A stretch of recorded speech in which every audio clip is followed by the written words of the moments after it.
गुरु रू प्यारी साध संगत जी, वाहिगुरु जी का खालसा वाहिगुरु जी की फतेह। भाई साहब भाई वीर सिंह जी की एक वार्तालाप असी पढ़ रहे सां, जिस विच के भाई साईं दास जी ते ढेसा दे विच गलबात चल रही सी कि असी दुखी क्यों हाँ, सुख दे साधन करदे होए भी असी दुखी क्यों हुंदे हाँ। आओ इस वार्तालाप दा अगला हिस्सा सरवण करन दी कोशिश करिए जी। लड़ी नूं जोड़न लई ढेसा ने जो पिछले भाग ਵਿੱਚ सवाल ਕੀਤਾ ਸੀ ਉਸ ਨੂੰ ਦੁਬਾਰਾ ਦੁਹਰਾਇਆ ਜਾ ਰਿਹਾ ਹੈ।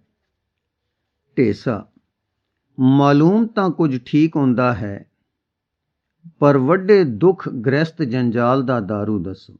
ਸਾਈਂ ਦਾਸ, ਜਦੋਂ ਚਿੱਤ ਵਿੱਚ ਇਸਤਰੀ ਦੀ ਖਿੱਚ ਪਈ ਸੀ ਉਹ ਤੁਹਾਨੂੰ ਕੇਵਲ ਇਹ ਦੱਸਣ ਵਾਸਤੇ ਸੀ ਕਿ ਤੁਹਾਡਾ ਬਾਲਪਨ ਬਤੀਤ ਹੋਣ ਲੱਗਾ ਹੈ ਔਰ ਮਨੁੱਖ ਬਣਨ ਲੱਗੇ ਹੋ। ਉਹ ਆਵਾਜ਼ ਮਨੁੱਖ ਨੂੰ ਪਸ਼ੂ ਬਣਾਉਣ ਵਾਸਤੇ ਨਹੀਂ ਸੀ, ਉਹ ਇਹ ਦੱਸਣ ਵਾਸਤੇ ਸੀ ਕਿ ਤੁਹਾਡੇ ਵਿੱਚ ਪਿਆਰ ਤੇ ਮਨੁੱਖੀ ਸੂਰਬੀਰਤਾ ਆਈ ਹੈ। ਹੁਣ ਦੁਨੀਆ ਸਾਰੀ ਦਾ ਰੰਗ ਤੁਹਾਡੀਆਂ ਅੱਖਾਂ ਵਿੱਚ ਪਲਟ ਜਾਏਗਾ। ਇੱਕ ਸੁੰਦਰਤਾ ਅੰਦਰ ਤੇ ਬਾਹਰ ਫਿਰ ਜਾਏਗੀ। ਕੋਈ ਕੋਮਲਤਾ, ਕੋਈ ਤਾਕਤ, ਕੋਈ ਪਿਆਰ ਤੁਹਾਡੇ ਵਿੱਚ ਵਧੇਗਾ, ਜਿਸ ਨਾਲ ਤੁਸੀਂ ਪਰਮ ਸੁਖੀ ਤੇ ਇੱਕ ਪ੍ਰਕਾਰ ਦੇ ਖੇੜੇ ਵਿੱਚ ਰਹਿਣਾ ਹੈ।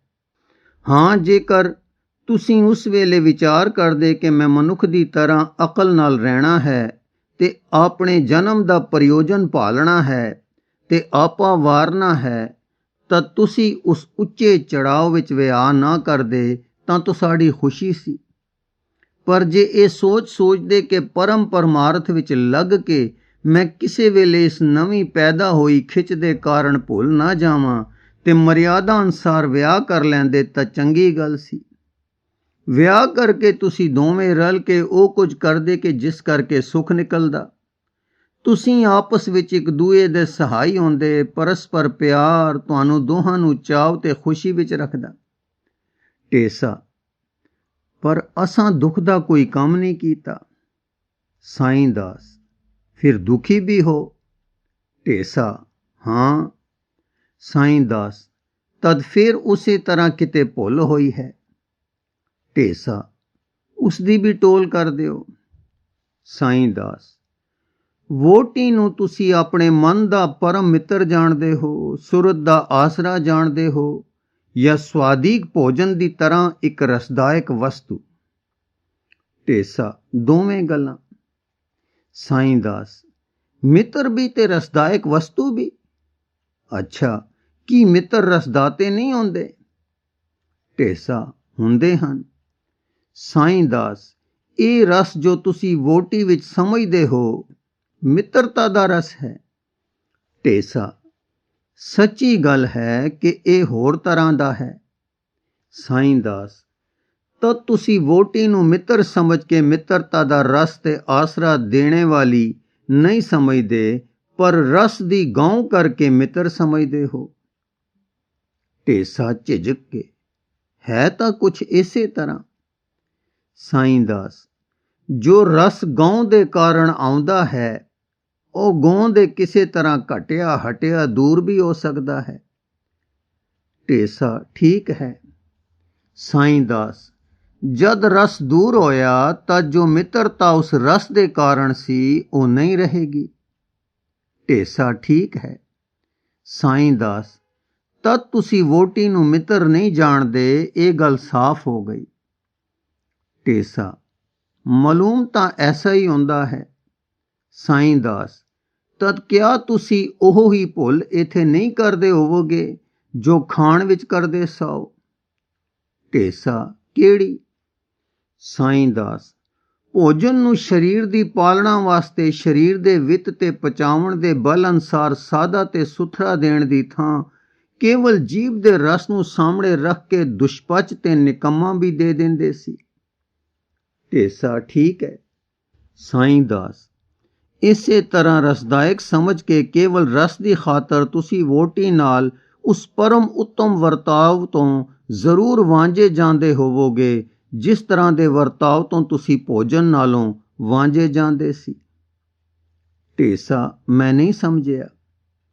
ਸਾਈਂ ਦਾਸ, ਤੁਸੀਂ ਜਿਸ ਖਿੱਚ ਦੇ ਕਾਰਨ ਵਿਆਹ ਕੀਤਾ ਉਹ ਦੁੱਖ ਰੂਪ ਨਹੀਂ ਸੀ, ਕੁਦਰਤ ਦਾ ਕੋਈ ਉਸ ਵਿੱਚ ਪ੍ਰਯੋਜਨ ਸੀ, ਤੋ ਸਾਡੇ ਅੰਦਰ ਉਹ ਖਿੱਚ ਕੋਈ ਸੁੱਖ ਦਾ ਕਾਰਨ ਸੀ, ਪਰ ਤੁਸੀਂ ਉਸ ਨੂੰ ਨਾ ਸਮਝ ਕੇ ਕੇਵਲ ਰਸ ਦੇ ਕਾਰਨ, ਜੋ ਰਸ ਵੀ ਕਿਸੇ ਕਾਰਨ ਕਰਕੇ ਸੀ, ਅਯੋਗ ਵਰਤਾਵ ਵਿੱਚ ਰਚੋਗੇ। ਢੇਸਾ, ਵਿਆਹ ਕਰਨਾ ਤਾਂ ਧਰਮ ਵਿਹਿਤ ਹੈ। ਸਾਈਂ ਦਾਸ, ਠੀਕ ਹੈ, ਲੰਪਟ ਹੋਣਾ ਧਰਮ ਵਿਹਿਤ ਨਹੀਂ, ਪਰ ਇੱਥੇ ਅਸੀਂ ਅਜੇ ਧਰਮ ਅਧਰਮ ਦੀ ਵਿਚਾਰ ਨਹੀਂ ਕਰ ਰਹੇ। ਵਿਚਾਰ ਇਹ ਹੈ ਕਿ ਜਦ ਬੇਵਿਚਾਰੇ ਨਿਰੇ ਸਵਾਦਾਂ ਮਗਰ ਭੱਜੋਗੇ ਤਾਂ ਤੁਸੀਂ ਸੁੱਖ ਦਾ ਸਾਧਨ ਕਰਦੇ ਹੋਏ ਵੀ ਦੁਖੀ ਹੋ ਜਾਓਗੇ। ਵਿਆਹ ਇਸ ਲਈ ਸੀ ਕਿ ਮਨੁੱਖ ਤੇ ਇਸਤਰੀ ਮਿਲ ਕੇ ਇੱਕ ਦੂਜੇ ਦਾ ਸਹਾਰਾ ਬਣ ਜਾਣ। ਇਸਤਰੀ ਪੁਰਖ ਦੀ ਤੇ ਪੁਰਖ ਇਸਤਰੀ ਦਾ ਪਰਮ ਮਿੱਤਰ ਹੋਵੇ, ਜਿਨ੍ਹਾਂ ਦਾ ਜੀਵਨ ਆਪੋ ਵਿੱਚ ਹਉ ਛੱਡ ਕੇ ਪਰਸਪਰ ਪਿਆਰ ਕਰਨ ਦਾ ਹੋਵੇ, ਜਿਸ ਨਾਲ ਦੋਏ ਕਿਸੇ ਖੁਸ਼ੀ ਤੇ ਸੁੱਖ ਵਿੱਚ ਰਹਿਣ ਤੇ ਦੋਵੇਂ ਇੱਕ ਪਰਮ ਪ੍ਰਯੋਜਨ, ਜਿਸ ਦਾ ਜ਼ਿਕਰ ਅੱਗੇ ਕਰਾਂਗੇ, ਸਿੱਧ ਕਰਨ। ਜੇਕਰ ਸਰੀਰ ਦੀ ਕੁਦਰਤ ਬਲ ਪਾਵੇ ਤਦ ਉਹਨਾਂ ਦਾ ਪਿਆਰ ਵਾਲਾ ਸੰਜੋਗ ਹੋ ਕੇ ਉੱਤਮ ਸੰਤਾਨ ਉਤਪੰਨ ਹੋਵੇ, ਜਿਸ ਸੰਤਾਨ ਦੇ ਪਾਲਣ ਪੋਸ਼ਣ ਤੇ ਦੁੱਖ ਸੁੱਖ ਝੱਲਣ ਤੋਂ ਦੋਹਾਂ ਦਾ ਮਨ ਦਇਆਵਾਨ, ਸਹਾਰੇ ਵਾਲਾ ਤੇ ਖਿਮਾ ਵਾਲਾ ਹੋ ਜਾਵੇ। ਐਸੇ ਗ੍ਰਸਤੀ ਵਿਆਹ ਕਰਕੇ ਵੀ ਦੁਖੀ ਬਹੁਤ ਘੱਟ ਹੁੰਦੇ ਹਨ।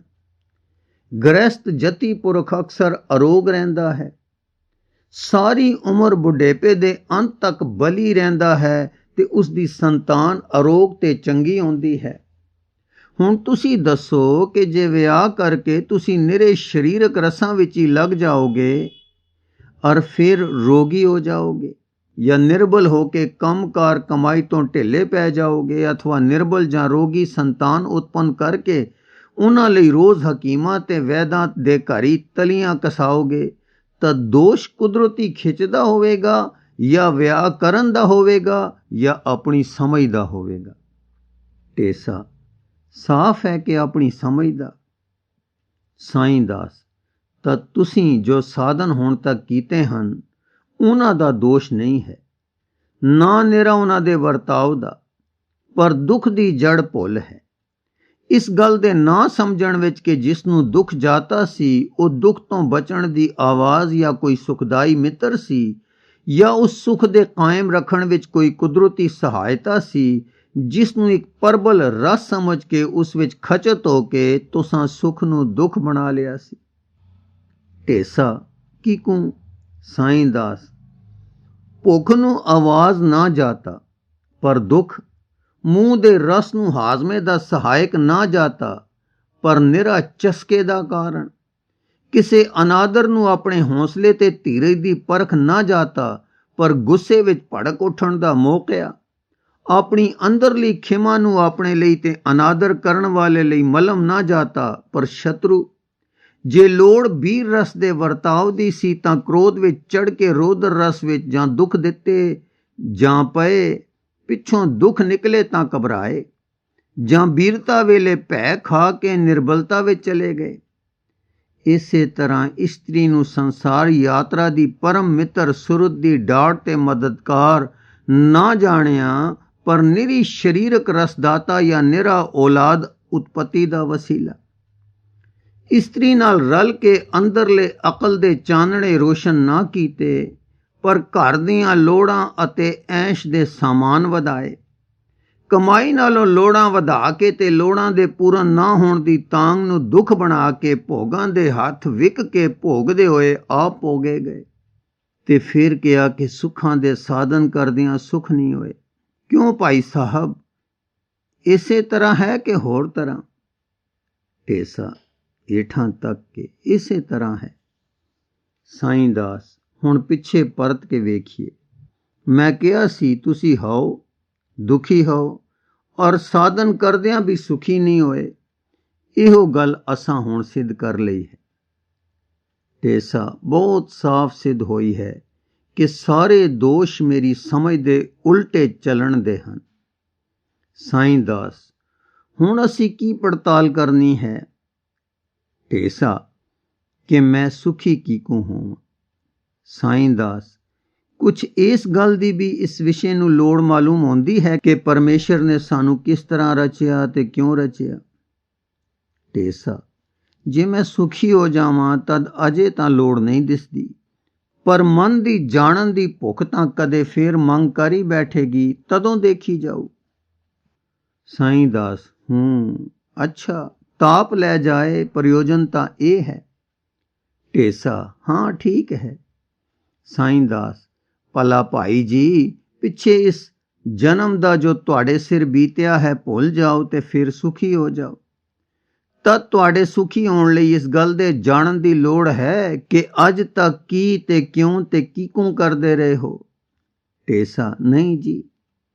साईं दास तद हुण ऐं सोच करिए भाई, जेकर तुसी रोज़ अन्न ऐसा खाओ जो हल्का सुथरा शरीर पालन वाला ते सादा होवे, तद तुहानू कोई कठिनाई नहीं है।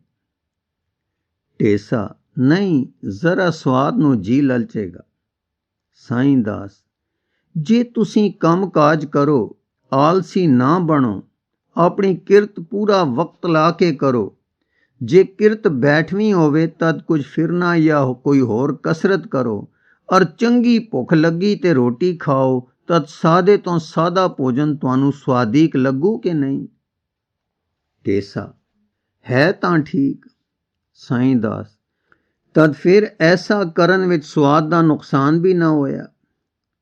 ढेसा मालूम तां नहीं होंदा। साईं दास जे तुसी किसे सियाणे तो पुछो तद ओ तुहानू दसू कि बहुत अचार चटनियां मुरब्बे मिठाइयां और होर अमीरां दे चोज रोग पैदा करदे हन। ये जान के जे तुसी हल्के सुथरे ते सादे भोजन खाओ ते स्वादिक बना के खाओ, केवल दुष्पच ते अणपाचे वाले भोजन स्वादां पिछे खाने छड़ दियो, बहुत खाना ते छेती छेती खाना भी छड़ दियो, तद तुसी शरीर दी अरोगता करके सुखी रह सकदे हो कि नहीं। ढेसा ठीक है, रह सकदा हां। साईं दास जे तुसी कम अपना लग के करो तद भी शरीर सुखी रहेगा। वेला आदमी हर वेले शरीर दियां सोचां ते वहमां नाल वहमी ते रोगी होके दुखी हो जांदा है। ढेसा ठीक है।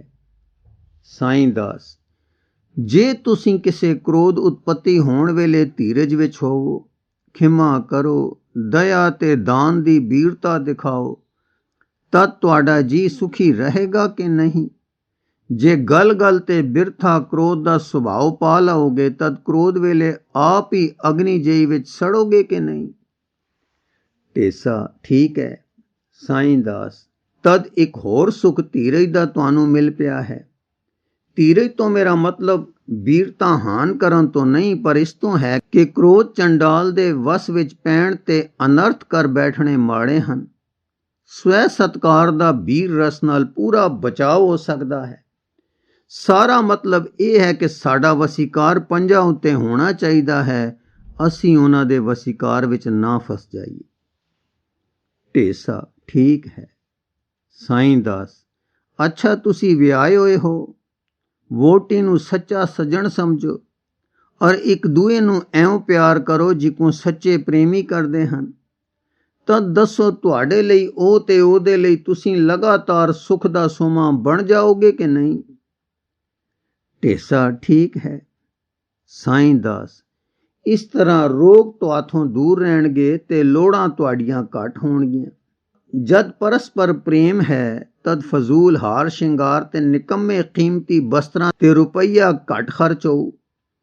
मेरा ये मतलब नहीं कि तुसी सुथरे ते चंगे कपड़े ना पहनो, पर यह कि इन्हां चीज़ां पर घट खर्च होण करके तुसी हक हलाल दी कमाई ते संतोख करोगे और कदे चोरी के धक्के नाल पैसा लैण दा जतन ना करोगे, और उन्हां सारे दुखां तो जो चोरी ठगी धक्का करन या विहारक फरेब करन नाल मन ते शरीर नूं हुंदे हन बच जाओगे। जो चार पैसे कमाई दे वधाओगे ਉਹ अजाई जाण नालों नेक थाई खर्च होणगे। बालां दी चंगी परवरिश ते ਉਹ कमाई खर्च हो के औलाद सुखी तंदुरुस्त नेक ते विद्या वाली हो जाएगी, जिस करके औलाद वालों दुख ना देखोगे। कुछ होर बचेगा तद दुखी लोड़वंद साख सैन सज्जण ते हमसाए दा दुख वंडाओगे। ਉਸ ਦਾ ਦਰਦ ਵੰਡਾ ਕੇ ਤੁਹਾਨੂੰ ਇੱਕ ਰਸ ਆਵੇਗਾ ਜੋ ਰਸ ਕੇ ਕਿਸੇ ਤਰ੍ਹਾਂ ਦੇ ਭੋਗ ਵਿੱਚ ਪ੍ਰਾਪਤ ਨਹੀਂ ਹੋ ਸਕਦਾ। ਹੁਣ ਤੁਸੀਂ ਮੈਨੂੰ ਸੋਚ ਕੇ ਦੱਸੋ ਕਿ ਤੁਸੀਂ ਦੁਖੀ ਕਿਸ ਤਰ੍ਹਾਂ ਹੋ। ਢੇਸਾ, ਇਹ ਹੈ ਤਾਂ ਠੀਕ, ਪਰ ਵਿਗੜੀਆਂ ਤਾਣੀਆਂ ਕਿਕੂ ਸੌਰਨ। ਇਹ ਤਾਂ ਸੀ ਕਿ ਬਚਪਨ ਤੋਂ ਤੁਹਾਡੇ ਸਤਸੰਗ ਵਿੱਚ ਪਲਦੇ ਤੇ ਤੁਹਾਡੀ ਮੱਤ ਤੇ ਤੁਰਦੇ ਹੋਣ ਕੀ ਹੋਵੇ। ਸਾਈਂ ਦਾਸ, ਉਹ ਕੁਛ ਜੋ ਹੁਣ ਕਿਹਾ ਜੇ, ਦਾਰੂ ਆਪੇ ਲੱਭ ਲਿਆ ਜੇ। ਢੇਸਾ, ਮੈਂ ਤਾਂ ਕਿਸੇ ਲਾਇਕ ਨਹੀਂ, ਪਰ ਮੈਨੂੰ ਮੇਰੇ ਤੇ ਨਾ ਛੱਡੋ, ਮੈਨੂੰ ਤੁਸੀਂ ਰਸਤਾ ਦਿਖਾਓ। ਸਾਈਂ ਦਾਸ, ਭਾਈ, ਜੇ ਬਚਪਨ ਤੋਂ ਕਿਸੇ ਦਾ ਸਤਸੰਗ ਤੁਹਾਨੂੰ ਆਉਣ ਵਾਲੇ ਦੁੱਖਾਂ ਤੋਂ ਬਚਾ ਸਕਦਾ ਸੀ, ਤਦ ਉਸੇ ਤਰ੍ਹਾਂ ਦਾ ਸਤਸੰਗ ਹੁਣ ਵੀ ਆਉਣ ਵਾਲੇ ਦੁੱਖਾਂ ਤੋਂ ਬਚਾ ਸਕਦਾ ਹੈ। ਢੇਸਾ, ਹੈਂ? ਸਾਈਂ ਦਾਸ, ਸੋਚ ਲਓ, ਠੀਕ ਹੈ ਕਿ ਨਹੀਂ। ਢੇਸਾ, ਇੱਕ ਫਰਕ ਹੈ। ਉਦੋਂ ਮਤ ਕੱਚੀ ਸੀ, ਜਿੱਧਰ ਲਾਓ ਲੱਗ ਸਕਦੀ ਸੀ, ਹੁਣ ਮਤ ਇੱਕ ਪਾਸੇ ਪੱਕ ਗਈ ਹੈ। ਸਾਈਂ ਦਾਸ, ਠੀਕ, ਉਦੋਂ ਲੱਗਣਾ ਸੌਖਾ ਸੀ, ਪਰ ਹੁਣ ਔਖਾ। ਲੱਗਣਾ ਤਦੋਂ ਵੀ ਅਸੰਭਵ ਨਾ ਸੀ ਤੇ ਲੱਗ ਪੈਣਾ ਅੱਜ ਵੀ ਅਨਹੋਣਾ ਨਹੀਂ ਹੈ। ਢੇਸਾ, ਹਾਂ, ਪਰ ਅਸੰਭਵ ਵਰਗਾ ਹੀ ਹੈ। ਸਾਈਂ ਦਾਸ, ਫਿਰ ਜੇ ਸੁਖੀ ਹੋਣ ਲਈ ਪੁੱਠੇ ਤਰੀਕਿਆਂ ਵਿੱਚ ਇੰਨਾ ਬਲ ਖਰਚ ਹੋਇਆ ਹੈ ਔਰ ਅੱਜ ਪਤਾ ਲੱਗਾ ਕਿ ਉਹ ਭੁੱਲ ਸੀ, ਤਦ ਕਿਉਂ ਨਾ ਅੱਜ ਸੱਚੇ ਸੁਖੀ ਹੋਣ ਦੇ ਤਰੀਕੇ ਪਰ ਚੱਲਣ ਲਈ ਉਸ ਤੋਂ ਕੁਝ ਵਧੇਕ ਮਿਹਨਤ ਕਰ ਲਈ ਜਾਵੇ। ਸਗੋਂ ਹੁਣ ਇੱਕ ਸੁਖੈਨਤਾ ਵੀ ਹੋਵੇਗੀ, ਉਹ ਇਹ ਕਿ ਪਿਛਲੇ ਹੋ ਚੁੱਕੇ ਤਜਰਬੇ ਤੇ ਪਾਏ ਦੁੱਖਾਂ ਤੋਂ ਤਬੀਅਤ ਨੂੰ ਉਧਰੋਂ ਮੋੜਨ ਵਿੱਚ ਸਹਾਇਤਾ ਮਿਲੇਗੀ। ਢੇਸਾ, ਤੁਹਾਡੀ ਹਰ ਗੱਲ ਤਸੱਲੀ ਕਰ ਦਿੰਦੀ ਹੈ। ਇਉਂ ਮਾਲੂਮ ਹੁੰਦਾ ਹੈ ਕਿ ਹੁਣੇ ਹੀ ਜੇ ਲੱਗ ਪਈਏ ਤਦ ਸੁਖੀ ਹੋ ਸਕਦੇ ਹਾਂ, ਪਰ ਸ਼ੁਰੂ ਕਿਉਂ ਕਰੀਏ। ਸਾਈਂ ਦਾਸ, ਜਿਵੇਂ ਮੈਂ ਬੇਨਤੀ ਕੀਤੀ ਹੈ, ਜੇ ਸੱਚੀ ਹੈ ਤਦ ਇਸ ਪਰ ਤੁਰ ਪਓ। ਇਸ ਪਰ ਤੁਰਨ ਲਈ ਜੇ ਕੋਈ ਢਿੱਲ ਮੱਠ ਮਨ ਵਿੱਚ ਦਿਸੇ ਤਾਂ ਸ੍ਰੀ ਗੁਰੂ ਜੀ ਦੇ ਕਿਸੇ ਪਿਆਰੇ ਸਿੱਖ ਦਾ ਸਤਸੰਗ ਕਰਿਆ ਕਰੋ। ਢੇਸਾ, ਮਾਫ ਕਰਨਾ, ਪਰ ਉਹ ਗੱਲ ਉੱਥੇ ਦੀ ਉੱਥੇ ਹੀ ਰਹੀ ਕਿ ਸਾਨੂੰ ਕਿਉਂ ਤੇ ਕਿਸ ਤਰ੍ਹਾਂ ਬਣਾਇਆ ਗਿਆ। ਸਾਈਂ ਦਾਸ, ਠੀਕ ਹੈ, ਪਰ ਤੁਸੀਂ ਹਰ ਗੱਲੇ ਮੰਨਦੇ ਰਹੇ ਹੋ ਕਿ ਅਜੇ ਇਸ ਗੱਲ ਦੇ ਮੇਰੇ ਸੁਖੀ ਹੋਣ ਲਈ ਲੋੜ ਨਹੀਂ। ਮੈਂ ਪਹਿਲੇ ਹੀ ਦੱਸ ਦਿੱਤਾ ਸੀ ਕਿ ਮੈਂ ਮੋਟੀ ਤੇ ਵਰਤੋਂ ਦੀ ਅਕਲ ਵਾਲਾ ਹਾਂ। ਐਸੀ ਬਾਤ ਦਾ ਚਰਚਾ ਕਰਨੇ ਨੂੰ ਤਿਆਰ ਨਹੀਂ ਹਾਂ। ਦੇਖਣਾ ਕੇਵਲ ਇਹ ਸੀ ਕਿ ਤੁਸੀਂ ਜੋ ਚਾਹੋ ਕਿਸੇ ਤਰ੍ਹਾਂ ਸੁਖੀ ਹੋ, ਸੋ ਸੁਖੀ ਨਾ ਨਿਕਲੇ। ਹੁਣ ਦੂਸਰਾ ਕੰਮ ਇਹ ਸੀ ਕਿ ਜਿਹੇ ਕਿਹੇ ਹੋ ਔਰ ਜਿਵੇਂ ਕਿਵੇਂ ਹੋ ਸੁਖੀ ਹੋ ਸਕਦੇ ਹੋ ਕਿ ਨਹੀਂ, ਸੋ ਵੀ ਹੋ ਗਿਆ। ਹੁਣ ਜਦ ਸੁਖੀ ਹੋ ਜਾਓਗੇ, ਮਨ ਦੁੱਖਾਂ ਦੀ ਦਾਬ ਹੇਠੋਂ ਨਿਕਲ ਕੇ ਸੁਖ ਦੀ ਅਵਸਥਾ ਵਿੱਚ ਆਵੇਗਾ, ਤਦ ਇਸ ਨੂੰ ਇਹ ਭਾਲ ਨਹੀਂ ਰਹੇਗੀ ਕਿ ਮੈਂ ਕਿਉਂ ਦੁਖੀ ਸਾਂ, ਪਰ ਇਹ ਕਿ ਮੈਂ ਹੁਣ ਸੁਖੀ ਹੀ ਰਹਾਂ। ਜਿਉਂ-ਜਿਉਂ ਫਿਰ ਜੀਵ ਸੁਖੀ ਹੋਏਗਾ, ਉਹ ਸੁਖੀ ਰਹਿਣ ਦੇ ਵਸੀਲਿਆਂ ਤੋਂ ਜਾਣੂ ਹੁੰਦਾ ਜਾਏਗਾ। ਜਦ ਪੂਰਨ ਸੁਖੀ ਹੋ ਜਾਏਗਾ, ਤਦ ਯਥਾਰਥ ਵਿੱਚ ਜਾਏਗਾ। ਢੇਸਾ, ਯਥਾਰਥ ਕੀ? ਸਾਈਂ ਦਾਸ, ਜੇ ਤੁਸੀਂ ਦੁਖੀ ਹੋ ਤਾਂ ਕਹਿੰਦੇ ਹੋ ਕਿ ਮੇਰੀ ਅਵਸਥਾ ਦੁੱਖ ਦੀ ਹੈ। ਜੇ ਸੁਖੀ ਹੋ ਤਾਂ ਕਹਿੰਦੇ ਹੋ ਸੁਖ ਦੀ ਅਵਸਥਾ ਹੈ। ਸੋ ਦੁੱਖ ਦੀ ਅਵਸਥਾ, ਦਸ਼ਾ ਜਾਂ ਹਾਲਤ ਵਿੱਚੋਂ ਨਿਕਲ ਕੇ ਸੁਖ ਦੀ ਅਵਸਥਾ ਵਿੱਚ ਆਉਣ ਦਾ ਪਤਾ ਆਪ ਨੂੰ ਲੱਗ ਗਿਆ। ਇੱਕ ਔਰ ਸਤਿਗੁਰੂ ਜੀ ਕਿਹਾ ਕਰਦੇ ਹਨ ਕਿ ਅਵਸਥਾ ਇੱਕ ਕਾਰਨਾਂ ਤੋਂ ਪੈਦਾ ਹੋਈ ਚੀਜ਼ ਹੈ। ਜਦ ਮਨ ਸੁਖੀ ਹੁੰਦਾ ਦੋਹਾਂ ਅਵਸਥਾ ਤੋਂ ਨਿਕਲ ਜਾਂਦਾ ਹੈ, ਤਦ ਯਥਾਰਥ ਆਉਂਦਾ ਹੈ। ਅਰਥਾਤ ਜੋ ਕੁਝ ਕਿਹਾ ਹੈ ਸਹਿਜ ਸੁਭਾਵ ਜਾਂ ਅਸਲੀਅਤ ਵਿੱਚ ਉਹ ਯਥਾਰਥ ਹੈ। ਉੱਥੇ ਜਾ ਕੇ ਸੰਸੇ ਨਿਵਰਤ ਹੁੰਦੇ ਤੇ ਟੇਕ ਵੱਜਦੀ ਹੈ। ਅਸੀਂ ਭਲਾ ਜੀਵਨ ਬਤੀਤ ਕਰਨ ਲਈ ਆਏ ਹਾਂ, ਲੋਕਾਂ ਨੂੰ ਸੁਖ ਪਹੁੰਚੇ, ਅਸੀਂ ਸੁਖੀ ਹੋਈਏ ਤੇ ਉਹਨਾਂ ਨੂੰ ਸਾਡੇ ਸੁਖ ਦੀ ਲਾਗ ਲੱਗੇ।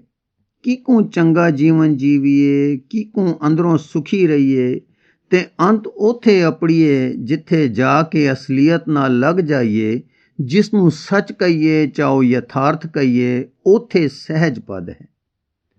ਦੌਲਤ ਮਕਾਨ ਭੋ ਨਾ ਭਾਉ, ਦੌਲਤ ਮਕਾਨ ਭਾਉ ਨਾਮਵਰੀ ਕੰਮ, ਇਹਨਾਂ ਖਾਤਰ ਮਨੁੱਖ ਦੇਹੀ ਮਿਲੀ ਅਸੀਂ ਨਹੀਂ ਸਮਝਦੇ ਹਾਂ। ਇਹ ਮੱਤ ਸਾਨੂੰ ਗੁਰੂ ਜੀ ਨੇ ਦਿੱਤੀ ਹੈ। ਇਹਨਾਂ ਤੋਂ ਅਸੀਂ ਨਸਣਾ ਵੀ ਨਹੀਂ, ਅਸੀਂ ਪਰ ਕੋਈ ਉੱਚ ਜੀਵਨ ਪਾਲਣਾ ਹੈ। ਇਹ ਗੁਰੂ ਦੀ ਹੋਣ ਕਰਕੇ ਸਾਡੀ ਮੱਤ ਇਸ ਵਿੱਚ ਕਿੰਤੂ ਨਹੀਂ ਕਰਦੀ। ਕਿਉਂ? ਮਨਮੱਤ ਦੇ ਹੱਥੋਂ ਚੰਗੀ ਤਰ੍ਹਾਂ ਸੱਚ ਕੇ ਅਸਾਂ ਗੁਰਮਤ ਵਿੱਚ ਟੁਰ ਕੇ ਪ੍ਰਤੱਖ ਸੁਖ ਦੇਖਿਆ ਹੈ। ਸਾਨੂੰ ਸਮਝ ਪਈ ਹੈ ਕਿ ਸੱਚ, ਪਿਆਰ ਤੇ ਪਵਿੱਤਰਤਾ ਨਾਲ ਸੁਖੀ ਹੋ ਜਾਈਦਾ ਹੈ।